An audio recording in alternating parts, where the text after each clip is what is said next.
just want to thank Barry very much for an excellent sort of introduction, I think, to crime records, which is something I've never used as a historian. And it's kind of the first time I've gotten a sense of how courts operate and different kinds of records and which cases would be tried there. And I know I have a couple of questions I wanted to ask you when we're done. But I think what Barry wanted me to say, really, in the most part, first of all, is that I don't know if, again, if you weren't here or haven't been coming, you might not be aware that part of the reason why I chose Killawater as part of my local history project to accompany this lecture series was because my family came from there, and my family names were Martin and Ogilvy. So I have a feeling that I'm probably somehow related to this Alexander Ogilvy, although my direct descendants, as far as I'm aware, are from a different townland within Killawater. They're from Dromnahoe and lived in a small village that grew up around the textile factory that was in Dromnahoe. And Hightown is kind of a couple of townlands west of there. But I've already come across Alexander Ogilvy and I think Matilda in the 1901 census. And they certainly seem to still be there in 1893. And what I'm going to do is, if we didn't have time, I'm just going to run back to my car and get the census records, which I left there, because I didn't think I would need them today. But I'll report back next month as to what I find in terms of what's happened to them since. And I'll stick it on my blog as well, because I just think it's a great story, really.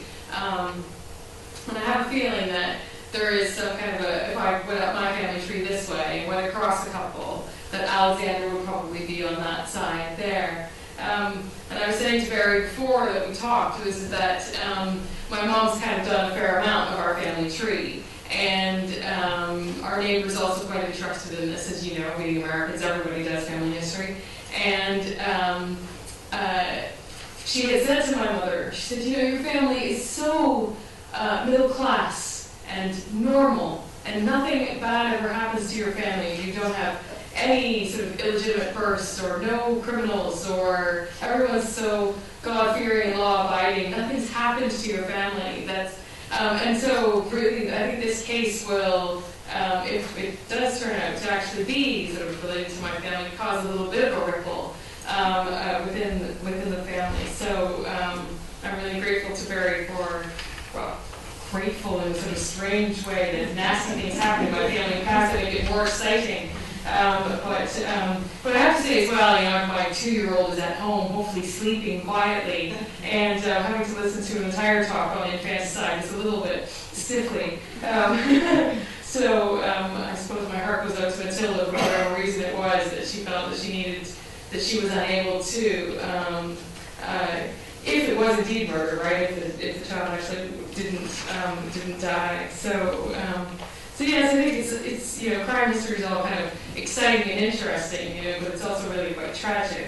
I mean, I think nowadays Australians would tell you that if they have a criminal and are descended from any of the penal transportation, the criminals who are sort of transported out to Australia, that it's now considered to be quite a status symbol. So it's interesting how our perception of status changes over time.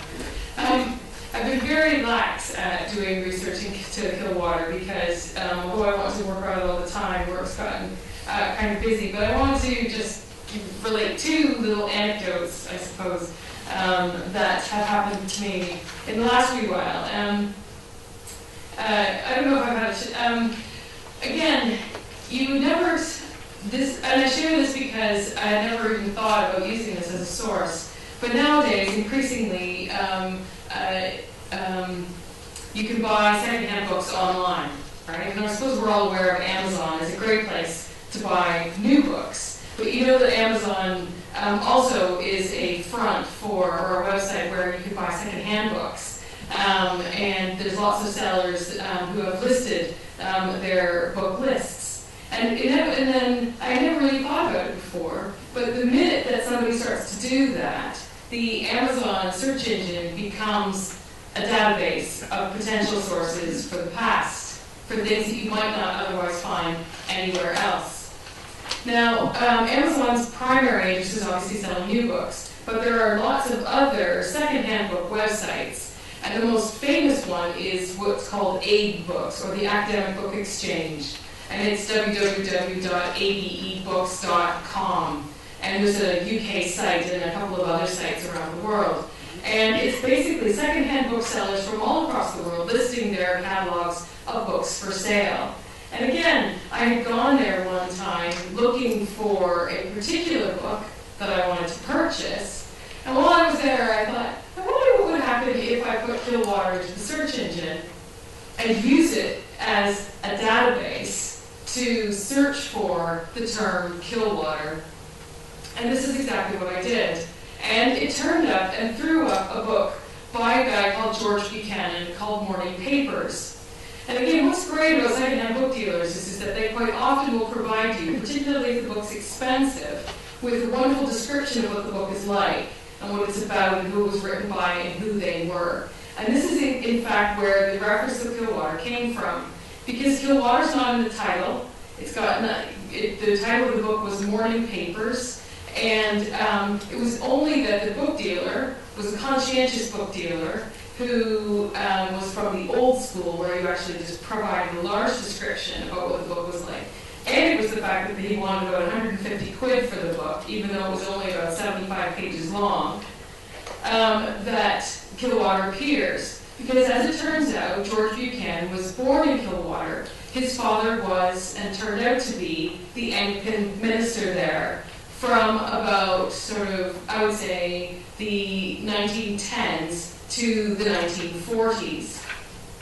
And George goes on to be kind of famous in the sense that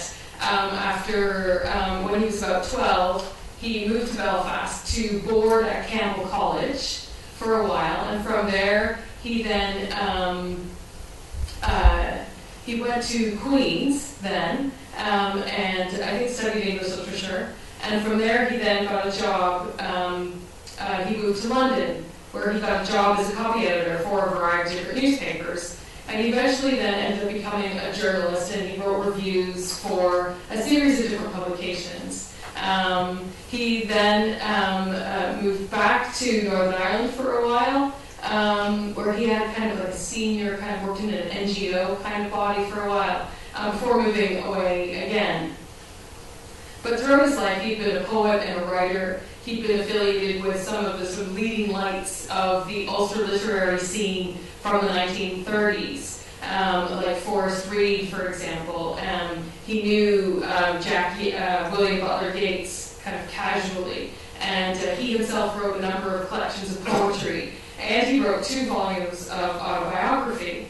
So again, from Morning Papers, which really deals with his life in London, and what it was like being sort of 21 in London in the late sort of, in the 30s.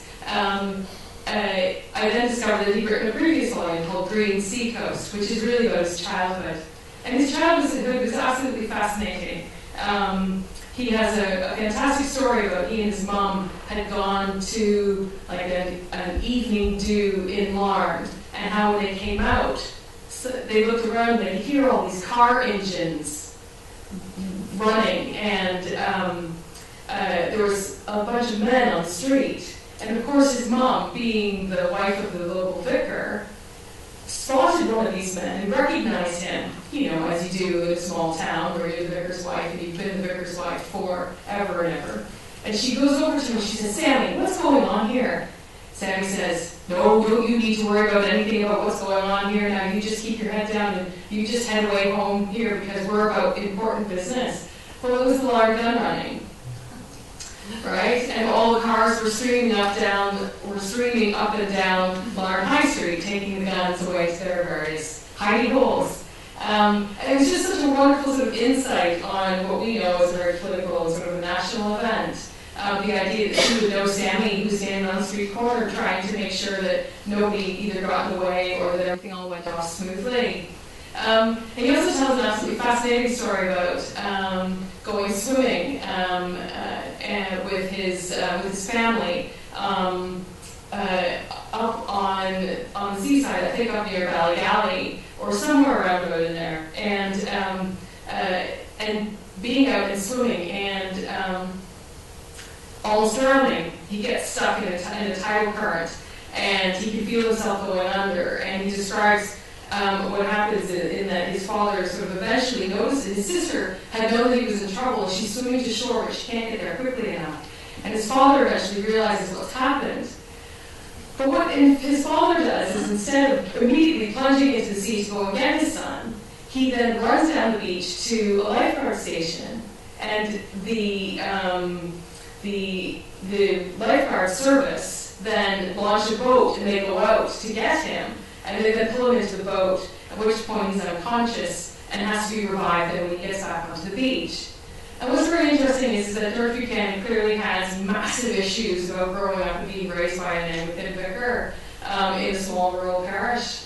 And so he has this long, very, very long discussion about what it was like, why his dad didn't just run to get him. And did that mean that his dad didn't really love him enough, or as much as the other children? You know, and he then talks about how he's talked about this story on several occasions with his friends to find out whether or not they think that was his dad being neglectful, or not wanting to be a hero, or too afraid to go after his son, or whatever.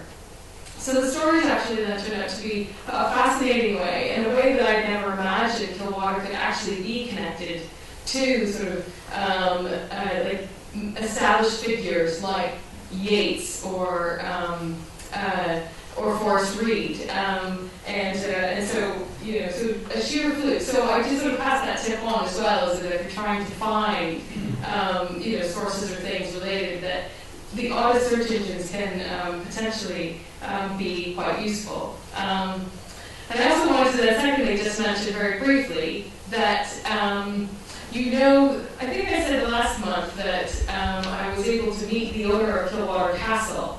And that in cooperation with the Heritage Officer for Larne Council, we had a really wonderful sort of morning chatting with him, and he said, "Oh, he said, I think I've got some records here," which is, you know, goes off into another room and comes out with these sort of two massive tin boxes stuffed full of deeds and all the rest of it. And he's not the ancestral owner of Kilwater Castle. He bought the property in the 1980s when it was already derelict.